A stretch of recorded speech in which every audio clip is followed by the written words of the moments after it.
Welcome to the Non-Essential Podcast. I'm Steve Gibson. I'm Ben Matlock. And it's throwing me off. It really is. We're recording a day early because scheduling stuff. I'm kind of, you got me breaking my rule here because I've talked about it before. Wednesdays and Thursdays are usually my weekend. And I went into this Wednesday with a game plan of like doing absolutely nothing. And I get a message from you that says, hey, can we record today? And, the loophole is, according to the people in my life, doing the show is doing nothing. So we should be okay. The thing is, a true professional, I mean, you said, yeah, no problem. We can move it up a day. And that's kind of professional. The true professional would be like, hey, this is my Saturday. I'll be blitzed by the time we start the show. You left a step out. I haven't drank in a long time. I've kind of put an artificial limit on myself where it's like I'm only gonna even drink at all on Saturdays. You're gonna give Lincoln a little bit of a buffer before she sees her dad at her absolute best. Yeah, for me it was I did this move and then you're too tired to really, the last thing you want is to go through that 12-round fight that is a night of drinking when you're that tired. Yeah, especially since you kind of moved, you're further away from people and stuff now, so it would be okay, now I'm in the middle of nowhere, I'm going to get trashed by myself, and it's that's which don't get me wrong, I'm really good at that. Yeah, me too. And I have no problem going down that rabbit hole. It's really just been a physical exhaustion thing, and now I'm worried. It's probably for the best we're doing this a day early because I feel my throat fucking up on me, and everyone at work is getting sick. So I'm well, it might be on the horizon for me. So maybe we should get the jump on it while I still have a voice. Fever dream editing, though, that'll be great. Everything will be in echo surround, and you'll be it sounds perfect. Yeah, it's upload. Try to find the story in our podcast. I'll add an hour and 50 minutes of extra audio to it and just jumble it up, and you get to play detective this week. And I told you off air, this week I was kind of having trouble getting some together, so then that can only mean one thing on our lazy ass show. Technically two things. There's the Japanese legend. I disagree. I take that very seriously. That's true. A lot of effort goes into hitting random on that one website I use, as it spits articles out at me. But yeah, this week it's not that. It's another creepypasta. And this one, I'm going to warn you now. I've read through it. It is tough to read. Because it's in Spanish. Yeah. I really wanted to branch out this week and try a new culture. Despite no experience speaking Spanish. No, it's, and we say it every time we do it. I always like to make it clear.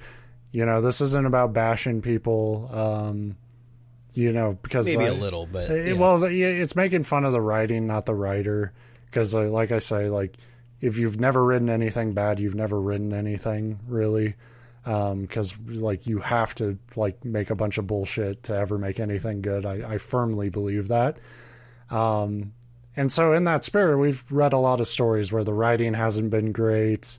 Maybe there's been a good idea, or maybe it's been a bad idea and communicated poorly. And this one kind of falls into that camp. The sentences, just have a way of, he just adds, he or she, I'm not sure. It was from a user named, Meridane17 or something. And it didn't, and he or she just said they wrote it in the comments. They didn't even put their name to it on the story, so I'm not sure. But they like to add 3 or 4 more words to sentences that don't need to be there. It feels very disjointed and weird. But it made me laugh. So people would argue that that's exactly our style, though, for the show. So yeah, very rambly. we'll try to get them on as a third co-host soon, I'm sure. So this is a story called Little Lamb, and it's a story primarily about friendship. Okay. All there is to say is not a very fun way to go, but somehow it happened. That's how it starts. That is how the first sentence. I don't know what the fuck that means. I was at a bar with my best buddy Robbie and a few others, and we were all just getting wasted. It was actually a really fun night. We stayed out for a long time with a few other buddies, chugging down drinks and whatnot. Is that what it literally? Yeah, that's what it chugging literally. Down drinks and whatnot. And whatnot. Whatnot, they gave it a hyphen. Maybe that's a brand of, like, I don't know. Yeah. I just love that kind of, like, my buddy Robbie, we're slamming booze, chugging drinks. Yeah. It is written very much like somebody who's never touched alcohol in their life. Yeah. Robbie and I were just about to leave when all my other friends started either passing out or just stumbling out the door. That's when we decided to go to Robbie's house because his was probably the closest to the bar. We were just so tired and exhausted that we could have gone to sleep on the street. So it sounds like he wrote this like while he was like still drunk, like it was written night of. Like it's just constant commas and if you've ever read anything I wrote, like I love commas. I use them way too much. Yeah, I'm pretty guilty of that, but my biggest sin is the M dash. I love that little line in the middle of the sentence. I try to use that more, but I overuse commas all the time. Far be it for me to like give somebody shit for sentence structure, but this is like 4 sentences happening in one thing. I know, you might need to start reading it and like actually saying out loud the punctuation. Be like, we were slamming down drinks and what hyphen not, comma. I really probably should have gotten drunk before the show because I feel like I am tapping into a new language here. And like it would be more fluent. Be like, this is the most poetic thing I've ever read. Yeah, totally. But I have had those nights where you're so fucking drunk and you could fall asleep on the street, and sometimes I have. I totally understand like that part of it. Yeah. We both lived in Upper Michigan, where all those really big evergreen forests were, near the Great Lakes. We were so close to the border of the nation, we could jump into Canada. Which, I mean, you could just say the border. No one would. I like just the add-on there of this great nation. And we could jump to Canada. Yeah, which is how Michigan works. I kind of had to look, because it depends. I guess there is a part of, like, north central Michigan that physically touches. Most of Michigan has a giant lake. The Great Lakes. Right. Which is what he says they're near. But, like, pretty much every part of Michigan. Yeah. But I guess it's a pretty shit reference point when you're trying to tell people where to go or where you are. Like, we're near the Great Lakes. Yeah, no shit. Robbie and I were singing and laughing while we walked through a deserted neighborhood, just singing stupid songs that were popular at the time, even throwing in some old cheesy campfire songs and completely fucking them up. It was a very eerie place, however. I love that this bird is just like... it's ambiance. For literally every piece of punctuation, that bird is tweeting. So there you go. That's your like comma and period marker. It was a very eerie place, however. It lay next to a small forest. The Walmart that sat at the end of the street was abandoned. Houses were run down and rotting away slowly. And old Long John Silver's was slowly falling apart, which every Long John Silver's is slowly falling apart. And an old KFC still smelled like old musty grease just around the corner, which, again, totally KFC's thing.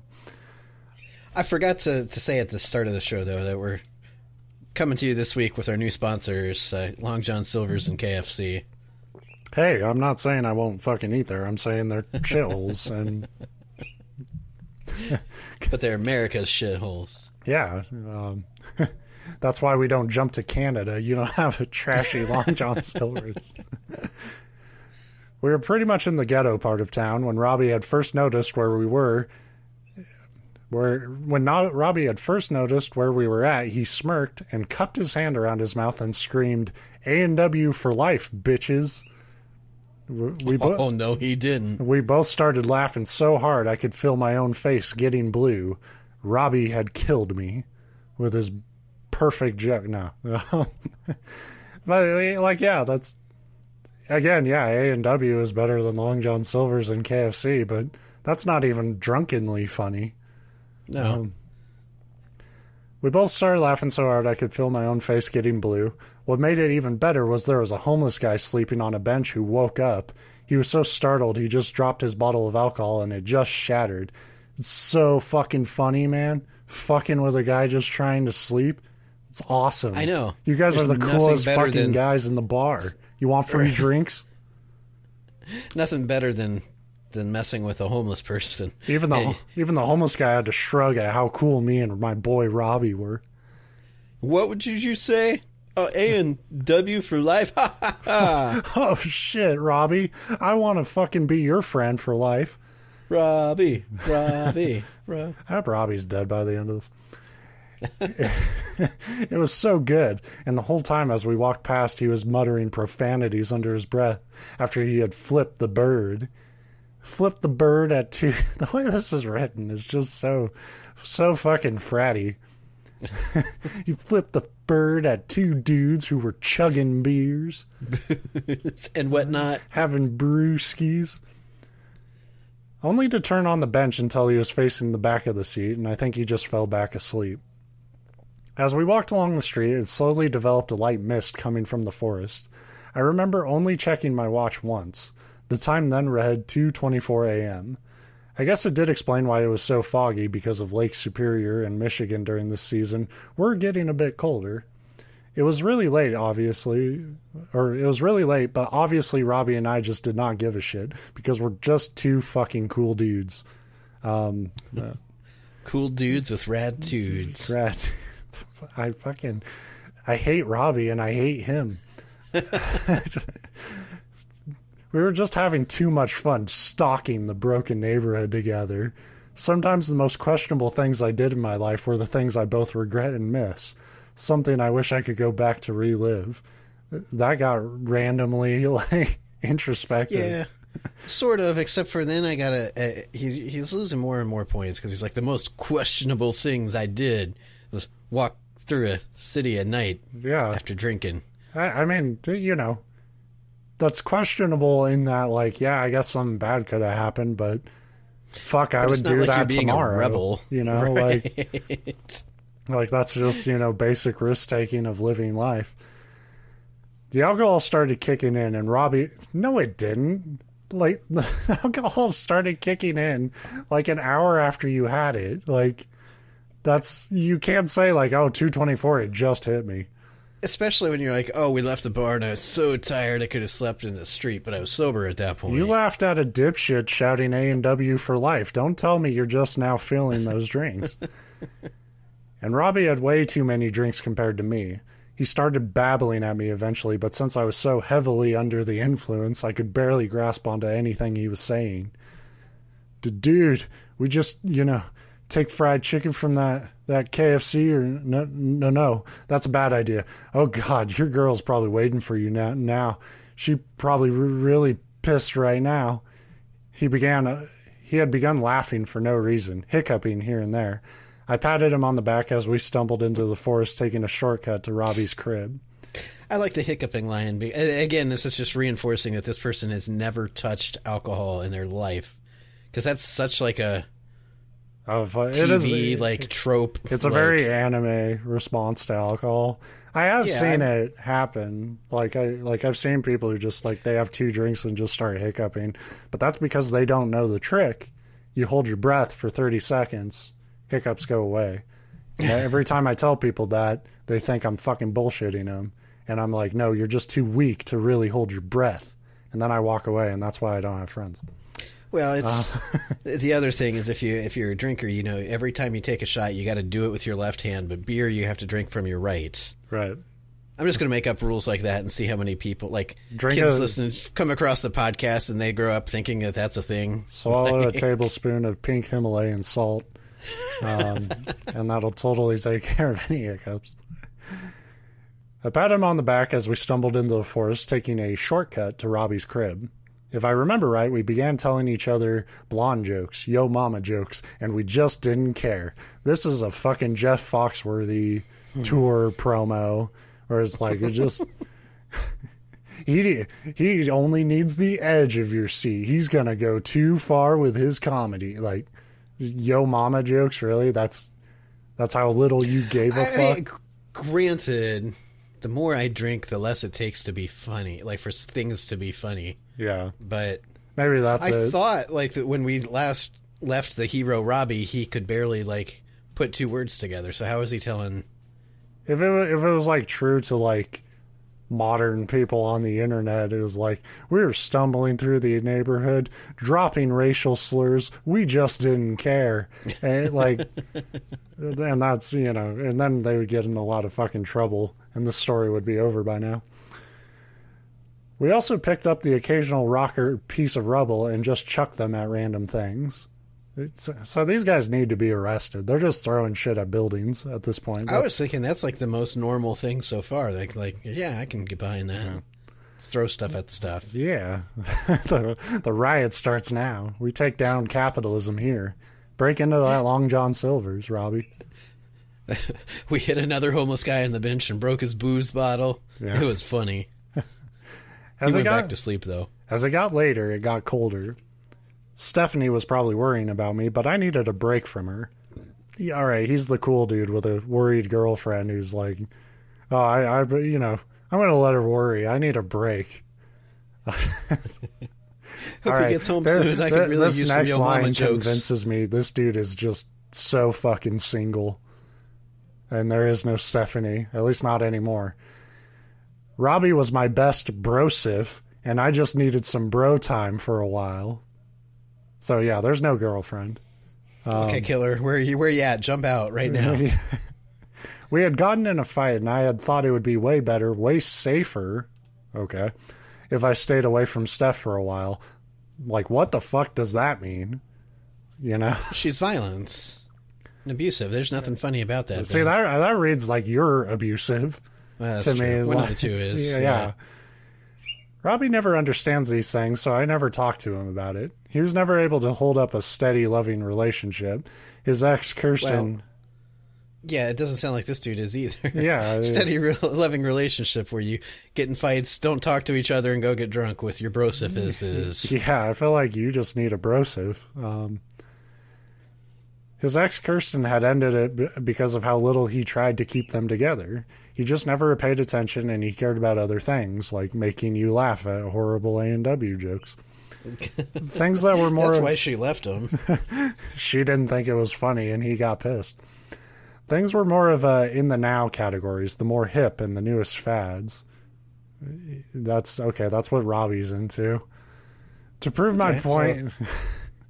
To prove my point, Robbie screeched in his most feminine voice, "Ew, Jason liked my selfie. What a creep." We both just laughed so hard, and he somehow got me to join along. What the fuck does that even mean? I don't know. This, like... They started making out, I think is what it means. Yeah, like can you two just, like, fuck and, like, get it... Yeah, I mean, I'm fine with that. I'm not judging, just... I'm judging the deception. I'm judging that like, there's clearly so much sexual tension between this character and Robbie, and they just won't act on it. I would have so much more respect to this if this just turned into like a gay fucking fanfic, you know? Right. Hey, I was drunk, so I expect you to not think I was completely sober and willing to sing Selfie. I actually hated that song. I thought it would be more pleasant to have a seagull shit in my ear. I never mean to offend anyone who ever liked the song, but I was just never into that stuff personally. Just then, while our eyes were watering from laughter, Robbie yelped and suddenly disappeared from beside me. I had looked around in confusion until my brain started functioning properly again. I looked down and he's spluttering in a small pond. I noticed we had been on a small hill that suddenly ended with a small cliff into the pond. This is probably why he fell in the first place, so he's doing great Sherlock deduction here. He probably fell into the pond because there's a pond there. We were walking and he fell. When my brain finally processed, I started howling with laughter, seeing Robbie get his wake-up call. Oh God, we were so wasted that night. Robbie looked up at me and scowled, spitting water up into the air, trying to get me wet as well, with whatever murky water the fool fell in. It was probably, like, right next to, like, a sewage plant or something. He was probably thinking I'm the biggest jerk to piss him off tonight, but hey, he deserves it. After I had calmed down and offered my hand, he had reached up, but before he could grab hold, he shrieked and disappeared under the water. I screamed his name many times as the water began to still, after the bubbles were gone and after the ripples subsided, wondering the entire time what the hell had just happened. I watched the water in anticipation, just waiting for the kid to rise up out of the dark water. To my own horror, I watched as the surface of the pond expanded slowly with a bright red color. I stumbled backwards and fell, only to have picked myself back up to run back from where we had come. To my luck, the wind started howling, and it got unbelievably cold as the cloud drifted in front of the full moon, blinding me as I had ran through the underbrush. Yeah, I don't. Thank you, Barry. Kind of pick apart some of that, but I don't think I need to. I think it's pretty self-explanatory that the tone has shifted and not in a coherent way. I was just a little impressed that it's like at least 2:45 a.m. They're cutting through woods in the middle of nowhere, and he can tell what color the water's expanding under the moonlight. Like, I get it. Moonlight gives you some light, but man, he's got some good fucking vision. And then I applaud him to be like, uh-oh, something happened to my friend. Better run away. That's true. Well, I mean, Robbie basically had his fucking Jaws moment. So, like, if I saw that, like, I love my friends, but if I saw that, it's like, I'm not going to be able to fucking beat Jaws, so... Yeah, I mean, once you see the blood, maybe, but like his friend disappears under the water. And he's like, and I just stood there waiting for him to reappear. Like, don't get me wrong. If if I was Ahab or some shit, like lost my leg and I had a harpoon, I'll jump right in. Fuck it. What do I have to lose? But so far, this guy still has a loving girlfriend to go back to. Not as cool as Robbie, but she's there. Totally. I started hearing things, wondering if it was just my thoughts or if it was real. Footsteps, then crazed laughter, possibly someone calling my name. I had heard a whispered voice, however, a quiet, still voice that had a dreadful purpose to it. Something very dark about it, something very unsettling as it spoke to me. Little lamb, little lamb. Little lamb? What was that supposed to mean? Robbie had just died, for God's sake. Those are not... connected thoughts. Like, that is actually probably how my mind would work, where I'd be like, I'd have to remind myself, like, oh shit, my friend just died. But you would be so confused, like, little lamb, what the fuck? Where are you? I kept running until I smacked into a tree and fell at the wooden base. There I found a small bush that was big enough for me to hide under. I dug my way to make myself fit under it, trying so hard not to scream at the wind to shut the hell up. What? I gotta point out, because it's something that I think I do, but it's also something that's so stupid when you hear it. It's like, I ran into a tree and fell at the wooden base. It's like, well, you could probably just say base because it's a tree. Yeah. Like, I fell at the metal base. The sterling steel base of this elm tree. But yeah, he's yelling. He wants to yell at the wind to shut up. Quit mocking me, fucker. I'm not a little lamb. I'm a real boy. I felt tears run down my hot cheeks as real fear registers, my body going through shuddering compulsions as the alcohol and fear rack at my body and mind. Little lamb. Just inside my head. Little lamb. Just a fear, like when I was a child and I was scared of the dark. I see you. I covered my ears with the sleeves of my jacket and just laid there helpless and scared with my eyes pressed tightly closed. Just a bad dream, just depressing thoughts, just a sudden bout of insomnia maybe. I was wishing and hoping it was one of those and nothing else. Had I been so very wrong in my sad little life? Insomnia? Yeah, he's just trying to think like I guess he's thinking like sleep paralysis. This is the first time where I'm like, Bird, you gotta shut up. You're interrupting the story. She's getting too scared. Yeah, stupid bird. The best part is, though, like, it'll get noise gated out, so then you're just going to be sitting here on the show like, fucking bird. I'll recreate the bird digitally. After what seemed like an eternity, the wind stopped, and the moon came out from behind the clouds, shining in on me through the bush's leaves. It wasn't too cold anymore, but it was still after about 3 o'clock. After a few more moments on contemplating of whether I should have come out, I crawled out from under the bush and bolted out into a clearing.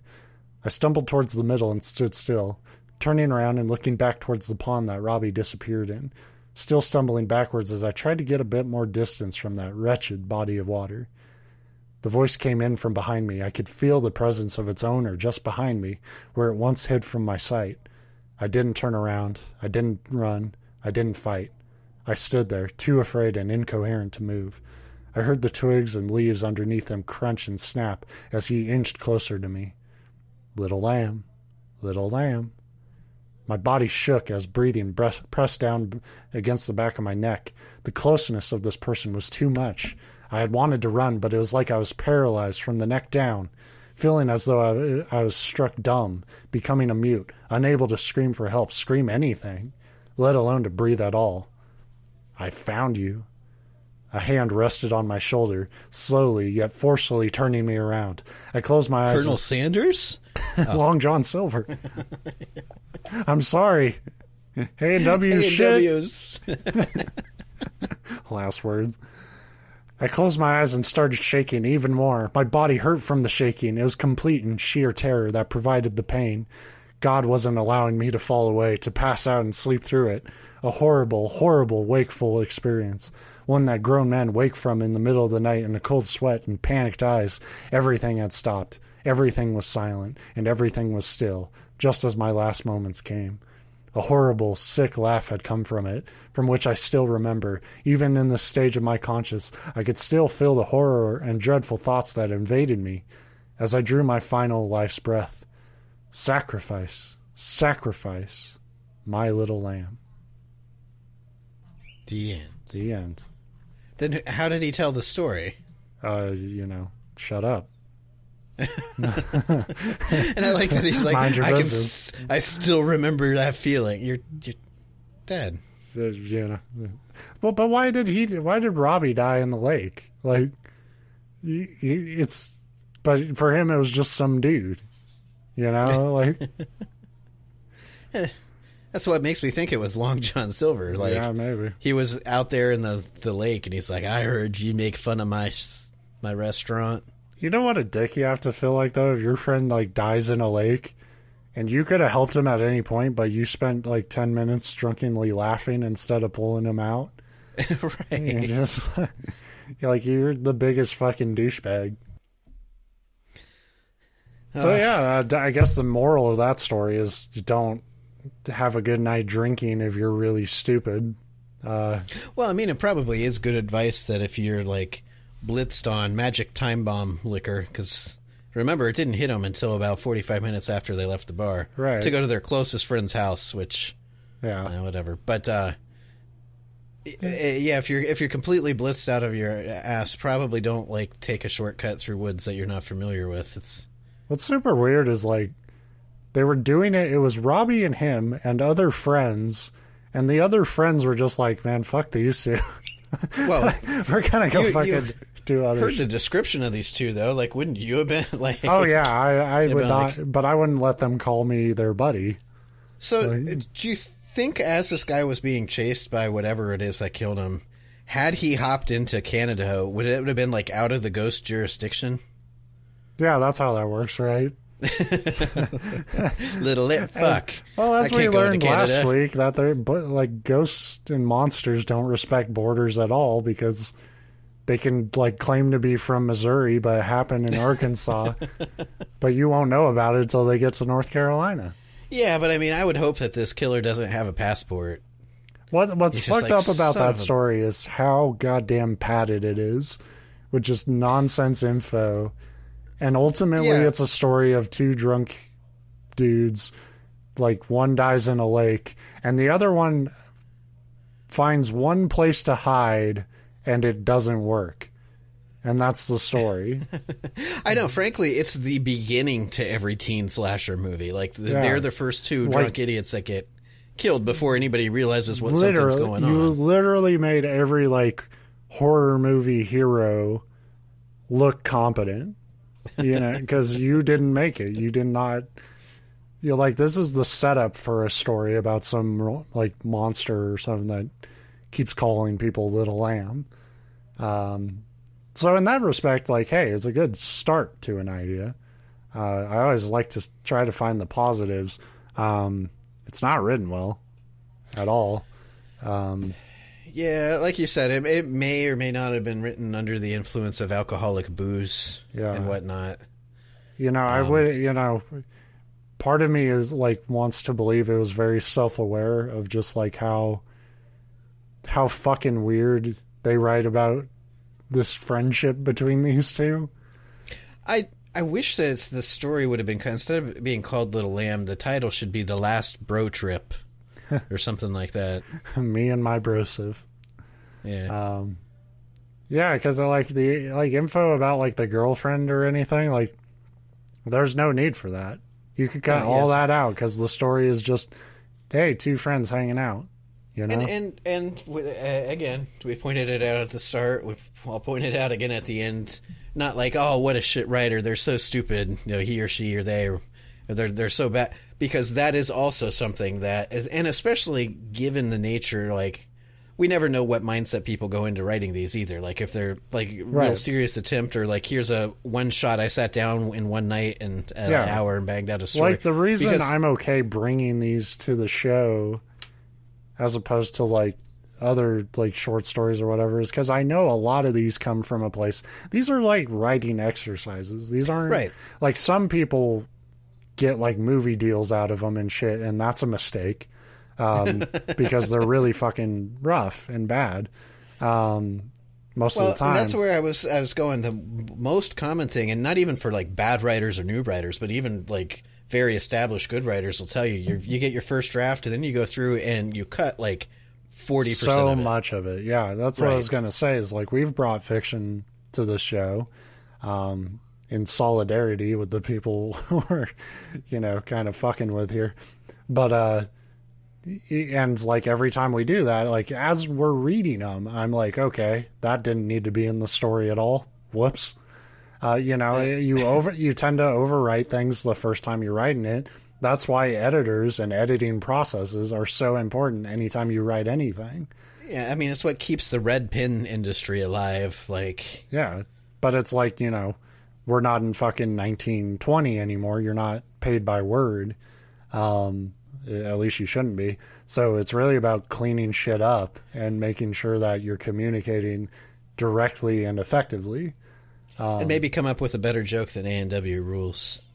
Well, A&W for life, you know. For life, I won't have you disrespect the wording of a perfect joke. Expertly executed.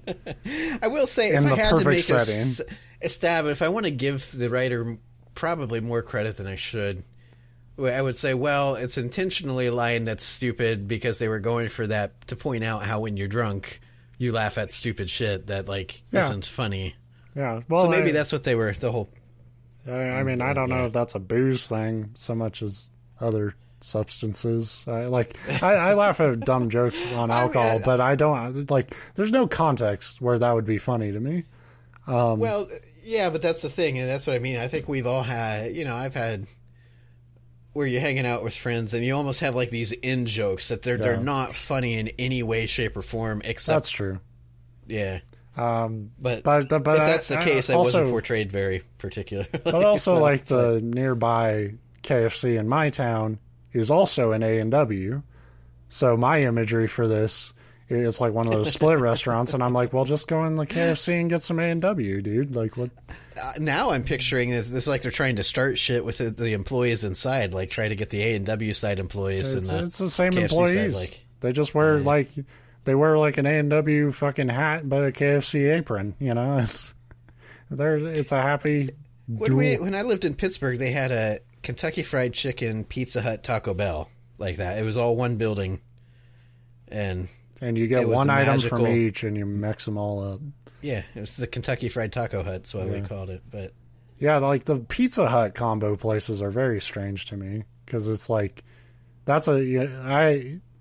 pizza is a very specific craving, and I'm not gonna like go into a place and be like, oh man, pizza and Taco Bell. I just don't know which one I want. You know, like if I want pizza, one, I want it delivered. Two, you know, like Taco Bell is like, that is what I go to. That's Taco Bell for life, motherfucker. Because that's what you go to when you're drunk, because they're open. Right. Anybody that works third shift like Taco Bell or White Castle or any of those like Waffle House, they deserve medals because 99% of their customers are just like drunk and or high and like a pain in the ass. Yeah, I mean, I think a lot of the drunk and high ones probably usually aren't a pain in the ass as long as they didn't overdo it. You know, they're probably just like, they order probably a bunch of food, but, you know, it's just them. You don't have to like deal with like that dinner time rush or some shit. But there are also the people who go too far. Like, I remember one time my friend went way too far. And he threw up in a Sherry's, which I don't know if you have over there. Sherry's is like a Denny's kind of place, just a cheap little diner. Yeah. And he got really fucking shit faced, and then and it was that thing where he kept passing out, and he was really sick the entire night. And then we went to Sherry's to kind of like, it was like 4 a.m. and it's kind of that point where it's like we shouldn't have been doing what we were doing. You know, so it's that thing where we got to kill an hour before we're like, okay to go home. And like, he ordered the worst thing you could order when you're fucking drunk and sick. He ordered like the breakfast scramble and, just threw up all over the table. And then you're all like, well, here's your tip. Time to hit the No, the guy was so cool about it. I felt so fucking bad for him, but he acted like this wasn't his first time at this particular show. I'm sure it was not, no. But I was just like, but the rest of the fucking time we were like, I'm sorry you're sick, but why the fuck did you order that? Like, that's the last thing you needed in your stomach. It was really funny. Good times. That's what this story should have been about. I don't remember eating that little lamb. Yeah, I ate an entire lamb. Whoops. Yeah, so that's Little Lamb by user Meridane17. Thank you for the contribution. Yeah, this week. Yeah, so that's the show. I don't have anything more to say. I'm tired of talking. Nope. Yeah. We'll be back next week with more. We might be wrapping up Halloween-a-thon next week. What is the? No, I think we got one more because I was just looking at that before the show. Oh shit! If we record on we got 2 more. Well, yeah, sort of. We'll have one. This will hit next week, and then we'll have one show hit right before Halloween. No, we record on Thursdays, so. Well, yeah, we'll be recording on Halloween, but the one that we record on Halloween won't drop until... Fuck that. That counts as Halloween still. Hell, we could do a live show. Yeah. But we won't. Actually, that would be a horrible idea, because there's probably going to be trick-or-treaters. I don't know when our town's doing it, but we'll record on Halloween, because that sounds awesome. To the live show. Yeah. We'll have an audience of confused kids and pissed off parents that keep like, if you want this candy, you'll get it in an hour when we wrap up. Now shut up and listen to our ghost stories.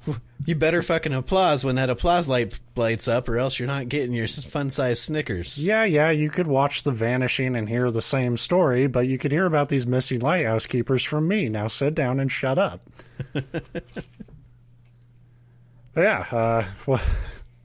We will not have that next week. We'll have something else. Something else. Thank you for listening. We'll see you then. Bye. Bye-bye. Bye.